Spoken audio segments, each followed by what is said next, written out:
Boleh?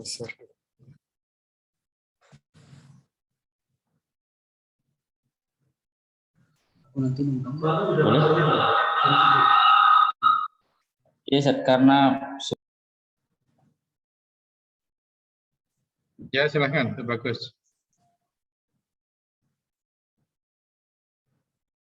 Bismillahirrahmanirrahim. Assalamualaikum warahmatullahi wabarakatuh. Waalaikumsalam warahmatullahi wabarakatuh. Di sini saya ingin mempresentasikan hasil bacaan saya tentang jurnal ilmu politik. Di sini saya akan menggunakan dua pandangan dari Muslim dan Barat atau ilmuwan Muslim dan Barat terkait tentang politik. Pandangan mereka tentang politik, bentuk negara, dan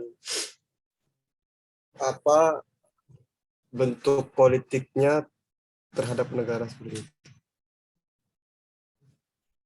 Yang pertama, saya akan mengambil Al-Mawardi dari ilmuwan Muslim.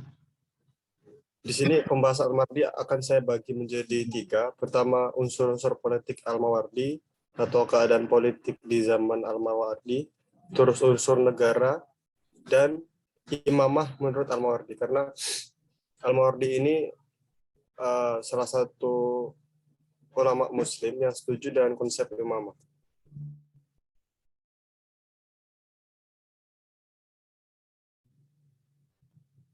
Yang pertama, sebagai pengenalan, nama Al-Mawardi adalah Abu Al-Hasan bin Muhammad bin Habib Al-Mawardi Al-Basri.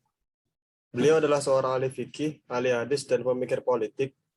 Dalam ilmu politik, Al-Mawardi memiliki dua karya besar, yaitu Al-Hakamah Sultaniyah, yang di dalamnya terdapat prinsip-prinsip penyelenggaraan negara Islam, dan Abdud Dunya Waddin, yang di dalamnya itu menjelaskan tentang proses menuju kehidupan dunia dan agama. Dalam bukunya Al-Hakamah Sultaniyah, ia banyak memberikan teori-teori politik yang sampai saat ini masih relevan dan dipakai oleh sebagian umat Islam dalam mengatur berbagai masalah yang berkaitan dengan politik dan ketatanegaraan. Selanjutnya, politik Al-Mawardi atau keadaan politik Al-Mawardi.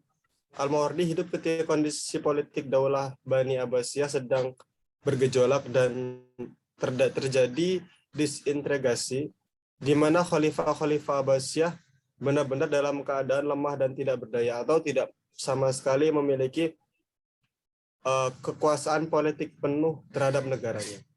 Kekuasaan dari khalifah Abbasiyah itu hanya merupakan formalitas, sedangkan kekuasaan yang sesungguhnya berada di tangan Bani Buwayhi dan orang-orang Turki. Awal kemunduran dari politik Bani Abbas adalah ketika Al-Mutawakkil berkuasa. Menurut pandangan Al-Mawardi, Al-Mutawakkil adalah khalifah yang sangat lemah, sehingga dia tidak bisa mengontrol kondisi negara, kondisi Daulah Bani Abbasiyah yang saat itu sedang bergejolak dan banyak terjadi perang saudara untuk perebutan kekuasaan. Al-Mawardi sendiri juga berpendapat bahwa manusia itu adalah makhluk sosial, artinya manusia membutuhkan campur tangan atau bantuan orang lain untuk dapat hidup, sebagaimana Plato, Aristo, dan Ibnu Arabi. Tetapi Al-Mawardi memasukkan unsur agama dalam teorinya, tidak sebagaimana Plato dan Aristo. Menurut Al-Mawardi, setidaknya ada 6 unsur yang harus dimiliki negara. Yang pertama, agama yang dianut dan dihayati sebagai kekuatan moral. Agama, menurut poin pertama di sini, menurut Al-Mawardi, agama yang suatu negara harus memiliki agama sehingga para pengikutnya itu bisa terikat dengan sama dengan unsur syariah atau unsur ketuhanan. Karena menurut Al-Mawardi, ketika sebuah negara itu tidak bisa atau tidak memiliki unsur agama, maka tidak akan ada nilai ikat atau nilai ketentuan hukum yang sama. Sehingga menurut Al-Mawardi, poin pertama yang harus dimiliki oleh negara itu adalah unsur agama. Yang kedua, penguasa yang karismatik, berwibawa, dan dapat dijadikan teladan. Seperti yang kita ketahui, seperti yang saya jelaskan sebelumnya, bahwa politik di masa hidup Al-Mawardi ketika Bani Abbas itu bergejolak, khususnya ketika Al-Mutawakkil menjabat, itu sedang berada dalam kemunduran. Menurut Al-Mawardi, salah satu sebab dari kemunduran tersebut adalah karena penguasa Abbasiyah ketika itu, atau raja-raja atau khalifah-khalifah Abbasiyah yang ada ketika itu hanya berperan sebagai khalifah secara formal saja, tidak bisa menjalankan negaranya dengan baik karena kekuasaannya itu lebih banyak dipegang oleh orang-orang Turki atau orang-orang yang imigran dari Turki. Oleh karena itu, penguasa yang karismatik di sini menurut Al-Mawardi sangat dibutuhkan agar rakyat itu mendapatkan figur yang tepat atau figur penguasa yang dapat menyelesaikan urusan negara, sosial, dan budaya. Berwibawa di sini dimaksudkan seorang khalifah harus memiliki pengetahuan ilmu yang luas tentang agama sehingga dapat menentukan hukum yang cocok atau hukum yang tepat dengan permasalahan negara atau politik yang sedang terjadi. Dan terakhir, otomatis apabila penguasa tersebut karismatik dan berwibawa, dapat dijadikan teladan oleh para rakyat. Terus yang poin ketiga untuk negara yang harus dimiliki menurut Al-Mawardi adalah keadilan yang menyeluruh. Di sini sudah bisa kita katakan keadilan menyeluruh artinya semua masyarakat tersentuh dan merasakan keadilan yang sama. Terus poin yang keempat, keamanan yang merata. Menurut Al-Mawardi, ketika suatu negara itu tidak bisa memenuhi keamanan atau rasa aman bagi para rakyatnya, itu negara tersebut akan terjadi chaos atau istilahnya kerancuan dalam negara tersebut, karena keamanan di sini dibutuhkan oleh setiap individu dari rakyat negara tersebut. Al-Mawardi juga tidak setuju dengan konsep negara yang memberikan rasa takut kepada rakyatnya atau make a fear.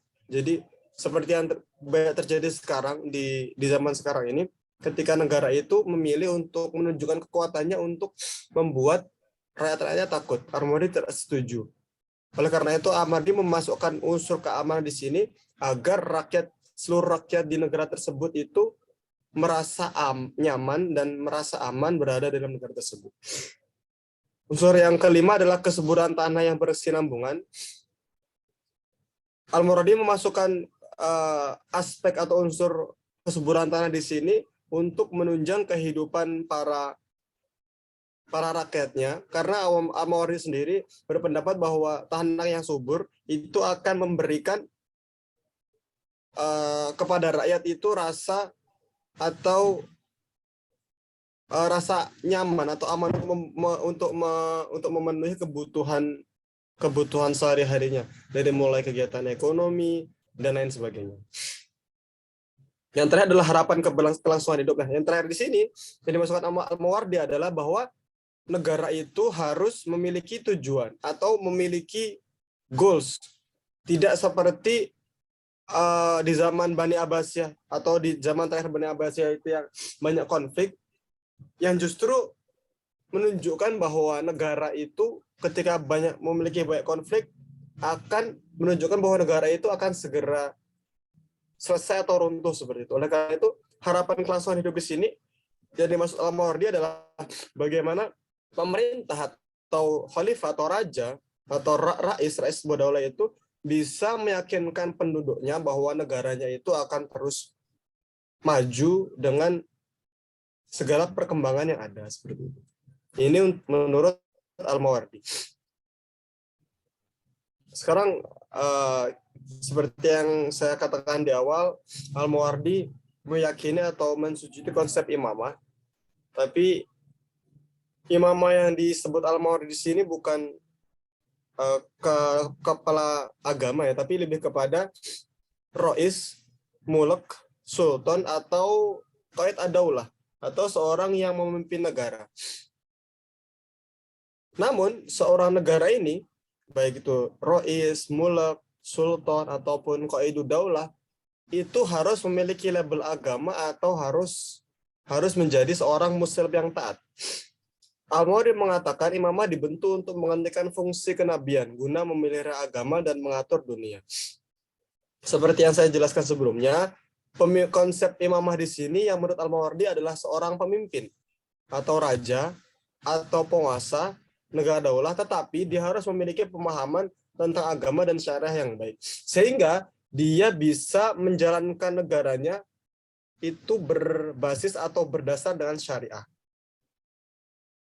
Dengan demikian, seorang imam menurut Al-Mawardi itu adalah seorang pemimpin agama di satu pihak. Kalau bahasa Arab kan di dalam aja, ya kan gitu.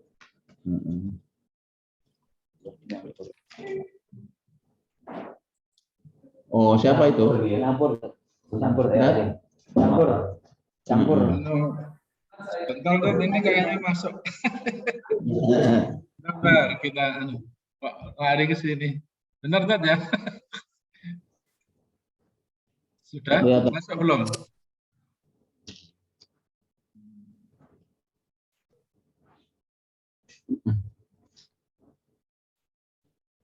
Ahmad Jalaluddin, siapa? Kok masuk ya? Ani Afid juga, Sab. Yang lain, yang online lain. Oh, Masya Allah. Bisa. Makanya apa nggak ini? Nggak bingungin anunya ya? Kayaknya kamarnya ini pecah. Hah? Kamarnya pecah.